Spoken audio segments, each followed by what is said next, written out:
It has been 20 years since the murders of Julie Marie Williams and Laura Lolly Winans in Shenandoah National Park that remain unsolved today.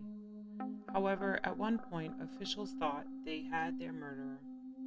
Julie and Lolly, partners and experienced backpackers from New England, arrived at the park on May 19th with plans to stay through Memorial Day weekend. They also brought along their golden retriever named Taj. They were last seen on May 24th, 1996.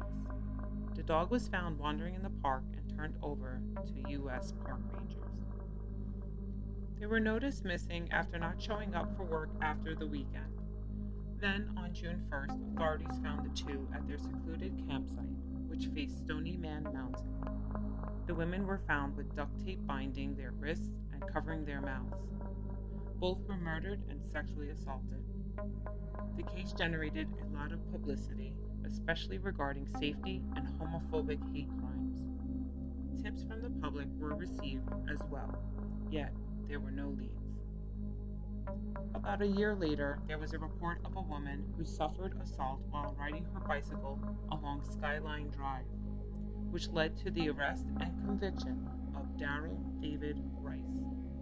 He was sentenced to 11 years in federal prison for stalking and assaulting the woman.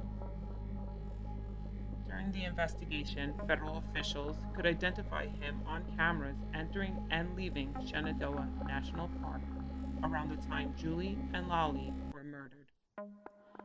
As further research took place, there was a testimony of a fellow inmate who played in a prison band with Rice and said he'd spoken of killing a woman in the park. Rice was indicted in 2002. However, federal prosecutors dropped all charges 2 years later based on holes in their case. For example, one of their potential witnesses was a couple, husband and wife, who said they had been camping in the park around the time of the killings. The husband shared that he noticed a creepy man staring at him across a clearing and later chose a photo of Rice out of a lineup. But then he said he was only 65 to 70% sure of the identification. The camper's wife said she heard screams the night before and had astrally projected out of her body to explore the crime scene.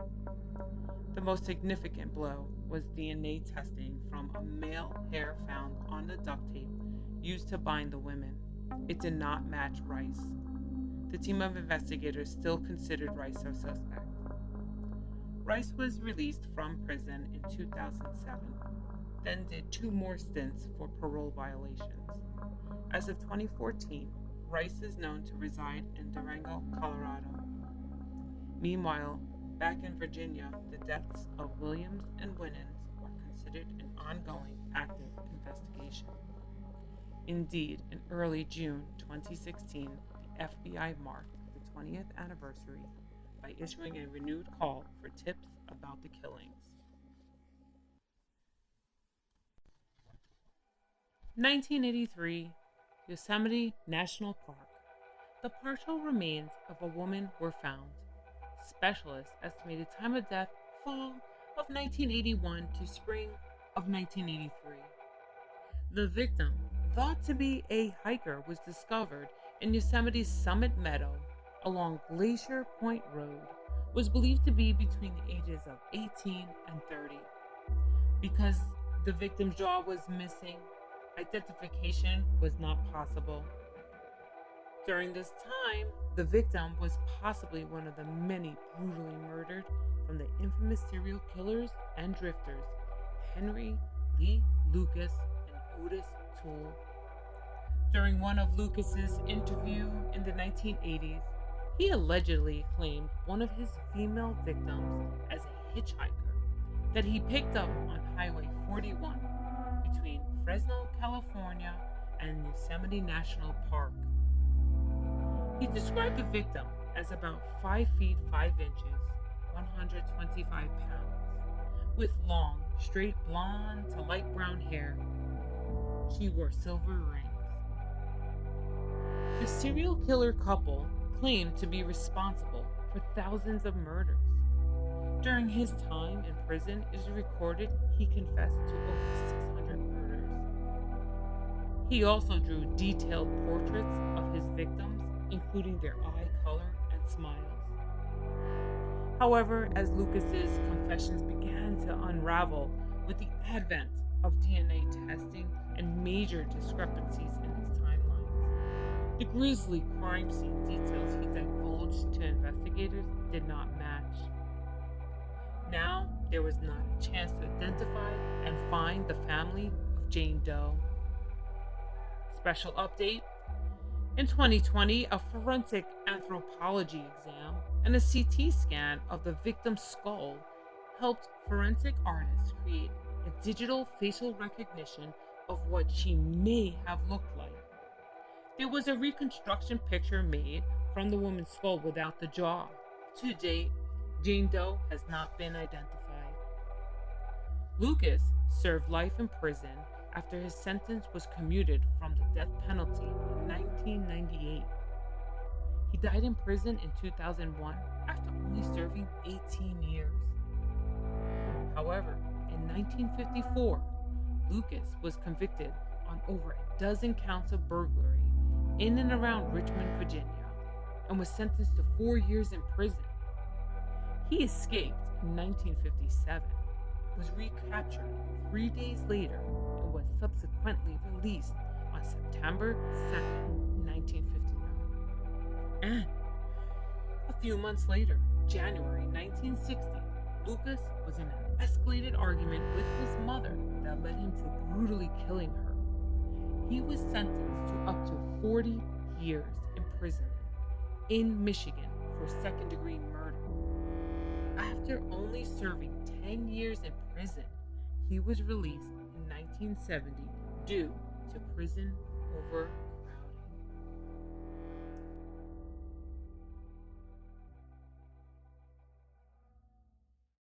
Scott Lilly set out to hike the Appalachian Trail from Maryland to Georgia as a way to find himself, but his journey ended in Virginia. Lilly's last contact with the world had been at the end of July 2011, when he was climbing the Priest, a landmark mountain in Nelson County. In August, a group of weekend hikers discovered Lilly's body in a shallow grave just off the trail near Cow Camp Gap in the Mount Pleasant National Scenic Area of George Washington National Forest. His gear, including his shoes and backpack, was nowhere to be found. One of Scott's interests was Civil War history, and that was what brought him to Virginia and to hike the trail starting June 15, 2011. He went by the trail name Stonewall, most likely a reference to Thomas Stonewall Jackson, a commander in the Confederate Army in the Civil War. Stonewall Jackson died as a result of friendly fire in 1863 across the border in Clarksburg, West Virginia. He had embarked on his Appalachian journey as a path to self-discovery and finding himself, as well as visiting the Civil War battlefields. Scott intended to hike southbound from Maryland to Springer Mountain in Georgia, but he never made it. The last time anyone had seen or heard from Scott was around July 13, 2011, when he climbed the Priest, a 4,063-foot mountain in Nelson County, Virginia, and the Appalachian Trail crosses it. He stayed at the Priest shelter about 0.6 miles east of the AT along the old hotel trail, which loops around and rejoins the AT again about 2 miles north. The shelter and the hotel trail are 16.8 miles, an average day's hike on the trail. In January 2012, the Office of the Chief Medical Examiner would release the cause of death of Scott Lilly as asphyxia by suffocation and ruled the death a homicide. Lilly's blue or purple backpack, new trail shoes, a Nintendo game, and an AT handbook were taken by whoever killed him. Although it was never stated by investigators whether they believed that robbery was the motive of the attack. One theory was that Scott had been attacked by hillbillies, but Cow Camp Gap is not isolated and is a highly used recreational area. It is miles to the nearest human habitation, and one common characteristic of hillbillies is that they're not big walkers. The only time you'll see them in remote areas is if they're accessible by ATV, which Cow Camp Gap isn't. It's also an extremely popular loop trail for day hikes and overnight camping. It's not the sort of place anyone would set up a platform. In 2012, the FBI offered a $10,000 reward for information leading to the arrest and conviction of Scott's killer. The combined investigative team, including National Park Service, AT Rangers, U.S. Forest Service law enforcement officers, and Virginia State Police, conducted 83 interviews of hikers, maintainers, and others in multiple states and 2 other countries, including all long-distance hikers known to have been in the area at that time. Despite an extensive investigation by federal agents, the Amherst County Sheriff's Office, Virginia State Police, and the U.S. Forest Service, there has been no evidence to solve the crime, and no one has been arrested.